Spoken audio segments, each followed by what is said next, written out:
뉴스쇼 수요일의 코너입니다. 라디오 재판정.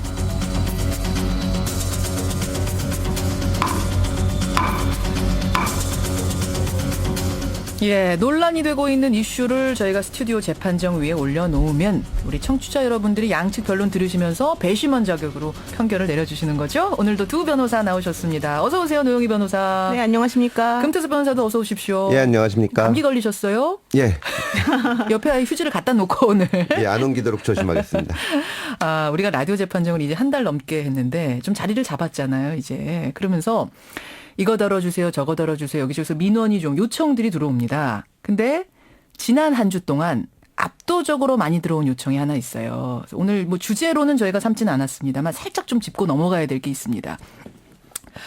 참 민망해서 이게 말하기도 좀 그렇긴 한데 속칭 똥침이라고 불리는, 제가 달리 표현할 방법이 없어서 이게 표현을 씁니다만 두 분도 어린 시절에 장난쳐 보셨죠, 금 변호사? 예, 남자애들은 많이 하죠. 예. 노 변호사님도 저는 안 해봤습니다. 지난주에 이 똥침 관련된 논란의 표현이 있었어요. 도서관에서 손을 씻고 있던 7살짜리 여자아이를 61세 남성이 이 장난을 친 겁니다.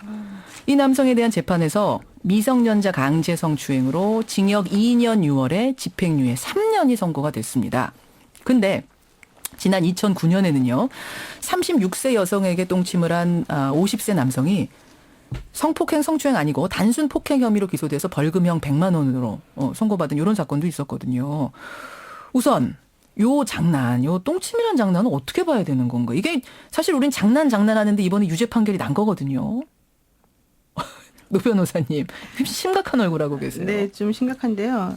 이 사실 뭐 저도 말씀드리기 좀 그렇습니다만, 예. 똥침이라는 이런 행위는 사실은 2013년도에 관련법이 개정이 되면서 유사 성행위의 한 예로 좀 이해가 될 수 있을 것 같습니다. 유사 성행위로요? 예. 그래서 그 학문에 이제 그 성질과 아닌 다른 것을 집어넣음으로써 뭐 여러 가지 이제 행동이 있었는데요. 예. 그 아마도 2009년도에 그 폭행으로 기소되었던 그 분에 대해서는 그런 관련 법을 적용하기가 좀 어려웠었을 가능성이 좀 있고요.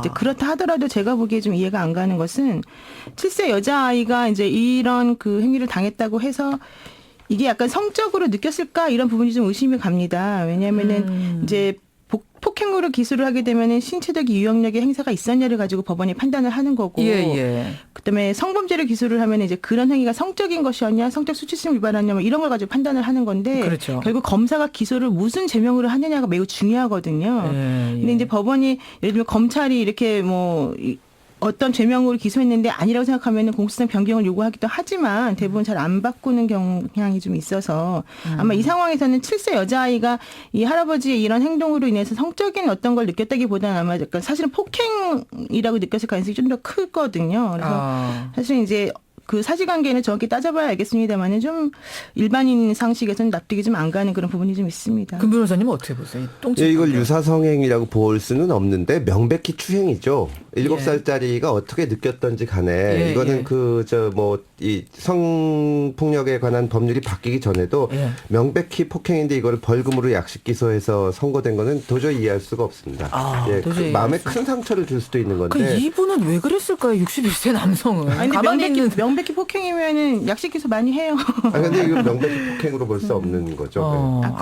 그러니까 이 똥침이란 장난을 우리가 지금까지는 장난. 그렇게 하면 안 됩니다. 절대 안 된다는 매우 거예요. 위험하다고 이건 그러더라고요. 장난으로 보기가 우리가 확실히 좀 짚고 넘어가요. 아이들한테도 교육시켜야 돼요. 아니 그리고 예. 36세 여성이면 성인인데 성인 여성한테 이런 행위를 한 것이 어떻게 단순 폭행이 되느냐. 어떻게 벌금 100만 원이었느냐, 그렇죠. 그건 좀 2009년에. 타당하지 않죠. 당연히. 이것도 지금 생각해보면 좀. 어렸을 때도 이 똥침 당하면 거의 살인을 느끼게 되죠. 살인 미수입니다. 이거. 그래. 우리 지금 웃으면서 얘기하지만 이게 정확하게 이게 됐을 경우에는 뭐 매우 위험합니다. 1m 뛰는 사람도 저는 봤어요. 정확하게 됐습니다는 좀.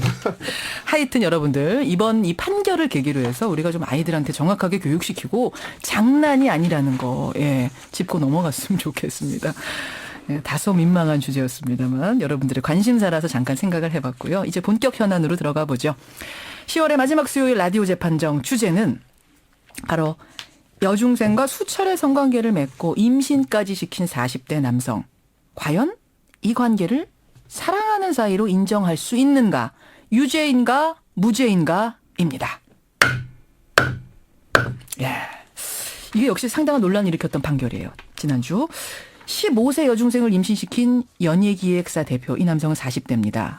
미성년자 유인 강간 이런 죄목으로 1, 2심에서는 유죄 판결을 받았어요. 그런데 정작 대법원에서 무죄 취지로 파기환송이 되고 그러니까 파기환송심에서 무죄를 선고받은 사건. 노 변호사님. 네네. 그러니까 지금 이게 여중생하고 난 사랑하는 사이였다. 이렇게 주장한 게 받아들여진 건 거죠? 그렇죠. 그 40대 남성 주장이 뭐 예. 강제로 성관계를 가진 적이 없다. 사랑을 하니까 무죄다. 뭐 이런 주장이었고 대법원은 그 여중생이 남성에게 보낸 편지나 메일, 카톡 메시지 내용을 근거로 이 피고인의 주장을 받아들인 거죠. 예. 그래서 무죄 취지로 파기환송을 했고 고등법원의 경우에는 파기환송을 받으면 그 대법원이 보낸 취지에 맞추어서 판결을 하기 마련이기 때문에 무죄가 또 다시 선고된 것 같습니다. 근데 여중생과 가족 측에서는 아니었다. 그거는 성폭행이었다라면서 지금 판결 받아들일 수 없다. 이렇게 된 거고요. 예, 여중생과 가족들은 그런 뭐 카톡이나 메일 같은 걸 보낸 것은 맞는데 그거는 남자의 강요와 협박 또 그 여중생이 나중에 임신했지 않습니까? 그래서 이제 궁박한 처지에서 어쩔 수 없이 보낸 거다. 그렇게 주장을 했고 검찰도 이 사건을 다시 한번 판단을 해보겠다고 그 대법원에 상고를 한 거로 알고 있습니다. 대법원에 지금 상고를 한 상태. 라디오 재판정에서 하여튼 이걸 두고선 우리가 좀 판결을 내려볼 텐데요. 대법원 판결 앞두고 말입니다. 여러분들 보내주시면 됩니다. 두 변호사 변론 들으시고 금태섭 변호사가 맞다 싶으시면 금변, 노영희 변호사가 맞다 싶으시면 노변으로 문자 샵 1212 50원의 단문 100원의 장문 보내주시면 저희가 밖에서 집계를 부지런히 하겠습니다. 우선 두 변호사님 입장을 확인하기 전에 벌써 문자가 들어오나요? 벌써 꽁떼라는 아이디를 쓰시는 분. 여중생을 임신시켰는데 그걸 사랑이라고 볼 수가 있나요? 여중생인데 이거는 언밸런스다. 이해가 안 간다 이런 분이 계시고요. 예, 벌써 들어오네요. 보죠 좀. 먼저 금 변호사님 어떤 입장이세요? 네, 오늘 이거는 제가 어떻게 변론하든지 100대 0으로 질 거라고 생각을 하는데 제가 이 남자가 잘했다는 것도 아니고 이 여중생이 뭐 사랑을 느꼈다는 것도 아니지만 우리 법이 잘못됐고 현행법상은 이것은 무죄가 맞다고 생각합니다. 현행법상 이것은 사랑으로 인정받을 수 있다. 무죄다란 입장. 노 변호사님?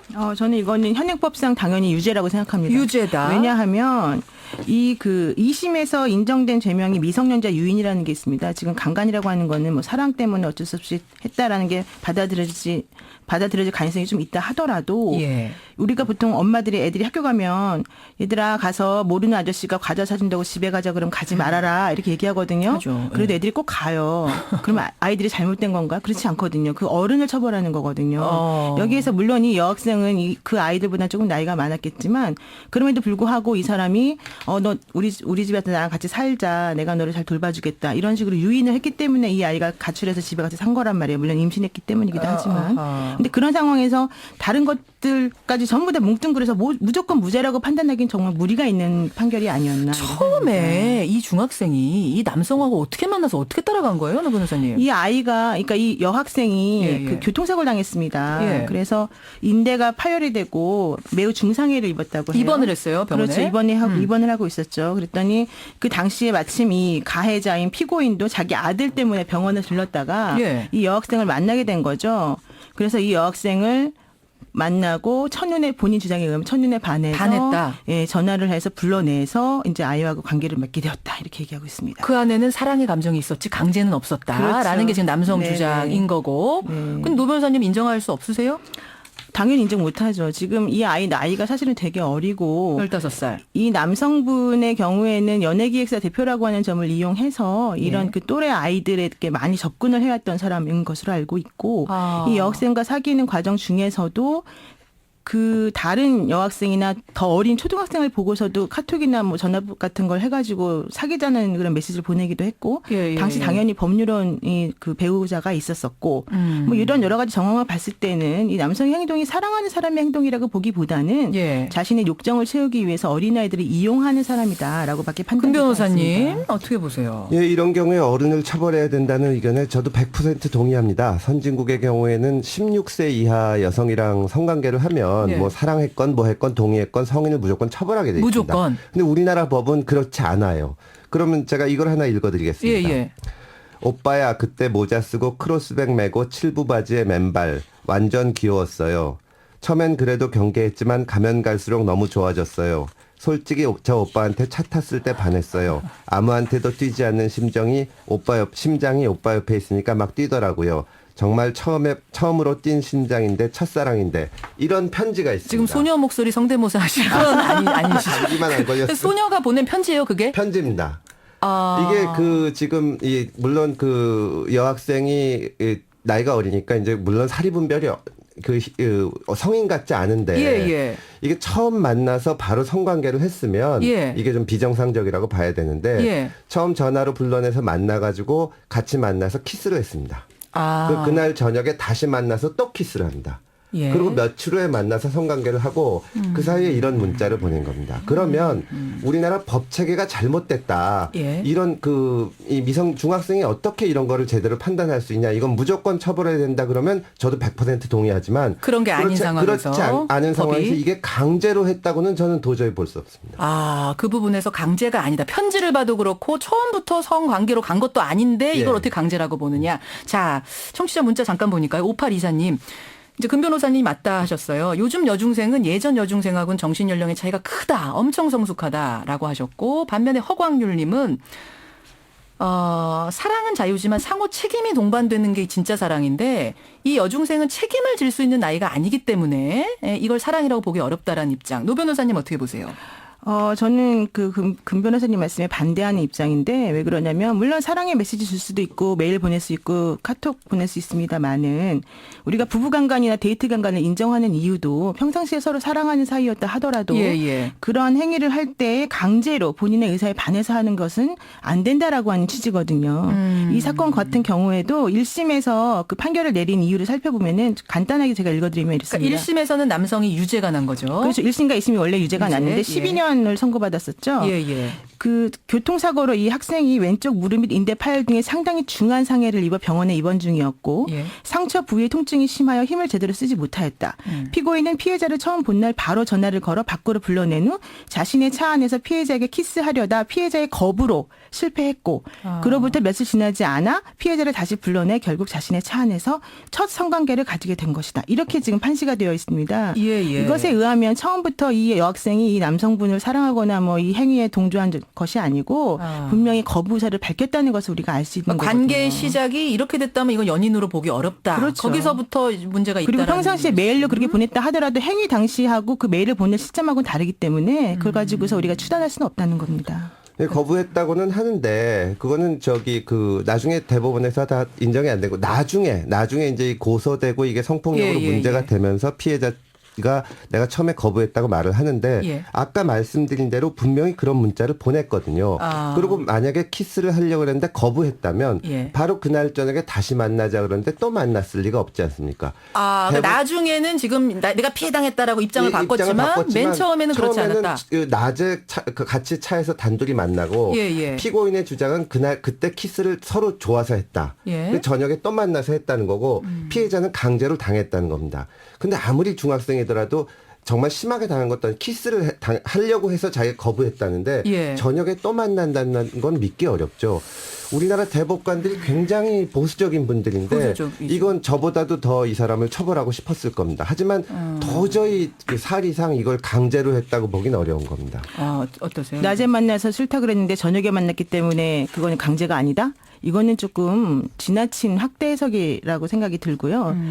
이 아이는 중학교 3학년이었고 다른 또래 아이들보다 키가 크고 신체적으로 발달이 좀 잘 되어 있는 편이었지만 실제 성관계는 한 적이 없었고 성적인 부분에 있어서 상당히 미숙한 부분이었다라고 판시가 되어 있습니다. 예를 들면은 이 아이는 그전에는 그런 관계를 가져본 적도 없었고 알지도 못했다라는 것이죠. 키스만 해도 나는 임신하는 줄 알았다. 그렇죠. 이렇게 알았다고. 그런 식으로 받아들였고 그다음에 의사 표현이 상당히 미숙하고 좀 그러니까 공부는 잘했을지 몰라도 자신의 표현을 제대로 못하고 내성적인 사람이었다라고 해요.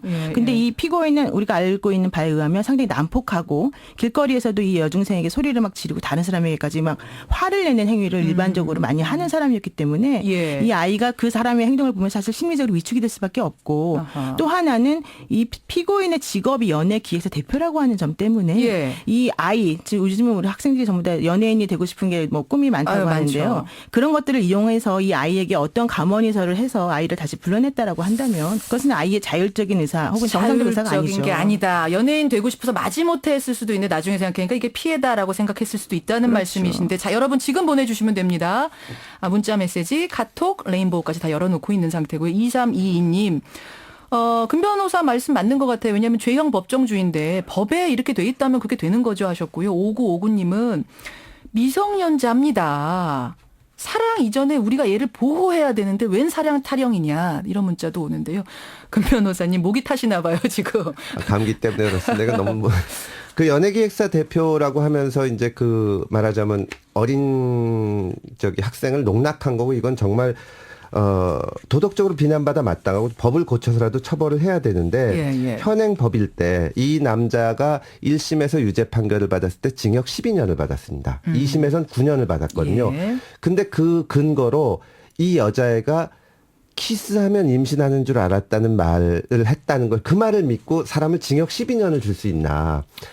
지금 우리가 주변에서 중학교 3학년 여학생을 많이 보지만 예. 솔직히 말씀드려서 중학교 3학년 여학생이 나는 키스하면 임신하는 줄 알았다는 그 말을 어떻게 이 말에 얼마나 신빙성이 있느냐. 이 말을 믿고 사람을 12년 동안 감옥에 가둬둬야 되는 거는 저는 과하다. 이건 과하다. 심하다. 믿기가 어렵다고 생각합니다. 노 변호사님 어떤가요? 그러니까 이 친구가 보낸 이 중3 학생이 보낸 뭐 카카오톡을 보면 하루에 수백 건을 보내면서 오빠, 자기, 남편 이런 걸 썼고 또 이 남성이 다른 건으로 이제 감옥에 잠깐 들어가 있었는데 그때 이런 서신을 보냈대요. 피고인이 뭘 잘못했다고, 오빠가 뭘 잘못했다고 못 나오는 거죠? 뭐 이런 얘기도 보냈다. 이런 것들이 아마 다 좀 지금 무죄, 사랑이다라는 것에 근거가 된 것 같은데. 글쎄요, 그거는 여학생을 모르시는 분들이 하시는 말씀이 아닌가 싶어요. 여학생들은 일반 어른, 성인 여성하고 다릅니다. 이 아이들은 자신들이 사용하는 용어나 자신들이 하는 말이 정확히 무엇을 의미하는지 잘 모르고 하는 경우가 사실은 상당히 많고요. 아하. 특히 이제 피해자의 진술이나 피해자의 그 법정에서 증언 태도나 이런 것들이 이 사람의 피고인의 형이나 그런 거 유죄를 인정하는데 많이 중요한 요소가 되는데 예. 이 피해자는 실질적으로 아이를 출산한 이후에 곧바로 그 수사기관에 신고를 하면서 상당히 일관적으로 자신은 피해를 당했고 그때부터. 그렇죠. 이 남성분이 너무 포악하고 무서웠기 때문에 어쩔 수 없었다라는 식으로 일관적인 진술을 많이 했고요. 본인이 그동안에 어떤 일을 겪었는지에 대해서 소상히 많이 밝혔습니다. 근데 예. 이 피해자가 진술하는 그 부분에 대해서 믿지 않을 이유가 사실은 없어요. 게다가 우리가 다 알다시피 요즘 신체적으로 성숙한 외모는 성숙하지만 정신적으로 미숙한 아이들이 되게 많은데 예. 이 아이가 성관계라고 하는 게 무엇인지 모르는 상황에서 여러 가지 이 남성으로부터 여러 가지 성행위를 당하면서 이것이 무엇인지 정확히 모르고 거기에 동조해서 갈 수 있다는 거죠. 동조했을 거다. 금 변호사님 이런 경우 근데 미국에서는 이런 사건 나면 어떻게 돼요? 미국에서는 뭐 예전에 그 TV 드라마로 됐던 하버드 대학의 공부 뻘레벨이라는 데 있는데 거기 보면 이제 대학생 남자애가 자고 있는데 여고생이 갑자기 숨어듭니다. 말하면 대학생 오빠가 좋았던 거죠. 그 100% 자발적으로 한 건데 아주 질색을 하면서 내보내거든요. 뭐 동의를 했건 사랑했건 무조건 처벌받는 고등학생하고 대학생 차이여도 고등학생이 미성년자이기 때문에 무조건 대학생 성인 그게 아주 무조건 사랑이냐 아니냐는 조건이 안 나중에 돼요. 그 얘기하면서 내 인생 망칠 뻔했다고 하는데 이렇게 법으로 바꿔야 됩니다. 처벌을 해야 되는데 지금 이 사건의 경우에는 노 변호사님이 뭐 미성년자라서 판단이 흐리다고 하는데 나중에 이 여학생이 임신을 해가지고 가출을 해서 이 남자랑 같이 삽니다. 남자의 집에. 예. 그때 이 여학생의 어머니가 반찬이랑 미역 이런 거를 갖다 주거든요. 그 집에 먹으라고. 아이가 임신해서 그 남자 집으로 남자 집으로 들어갔는데 갔는데, 예. 여학생 어머니가 지금 어머니는 우리 피해봤다라고 하는 그 어머니이신데 그렇죠. 그러니까 그때는 그때 뭐 반찬에다 어쩔 수 없는 사정이 있다고 하더라도 이거를 현행법상 강제로 보긴 어렵다는 거죠. 진짜 강제를 당했으면 그 어머니가 거기 그 미역이니 뭐니 갖다 줬을지. 그렇군요. 예, 그렇습니다. 그러니까 우리나라 법이 미국 같지 않기 때문에 지금. 예, 이건 우리나라 법을 바꿔야 됩니다. 근데 그거는 물론 법은 당연히 바꿔야 되지만 지금 말씀하신 것 중에 어폐가 있는 것이 우리가 피해자들이 그 가해자 때문에 성적으로 강간을 당하거나 문제가 생겼을 경우에 나중에 합의를 하는 경우가 있거든요. 합의를 한다고 해서 그 이전에 그 사람에게 강제로 성행위한 것을 용서하는 것은 물론 어느 정도 용서가 되겠지만 그 이전에 강간했다는 사실 자체가 없어지는 건 아니거든요. 그러니까 어머니가 지금 반찬 갖다 해주셨더라도 그렇죠. 반찬을 그게 갖다 용서의 주든 의미는 아니다. 아이가 임신을 해서 그 집을 떠나지 않았던 간에 그거는 차후에 벌어진 일이고 그 행위가 있었을 당시 그렇지 않다는 거죠. 자, 문자 좀 보죠. 제가 문자를 읽는 동안 여러분이 샵 1212 50원의 단문 100원의 장문 유료 문자로 어떤 이 남성은 유죄인가 무죄인가 사랑인가 아닌가 이 부분 문자 주시고요. 집계를 하겠습니다. 청취자 7364님. 그 카카오톡을 뭐 하루에 수백 건 보내고 편지를 그런 내용으로 보냈다면 이건 사랑이 맞는 것 같습니다. 남성 무죄라고 생각합니다. 15세도 어른입니다. 이런 분이 계시고요.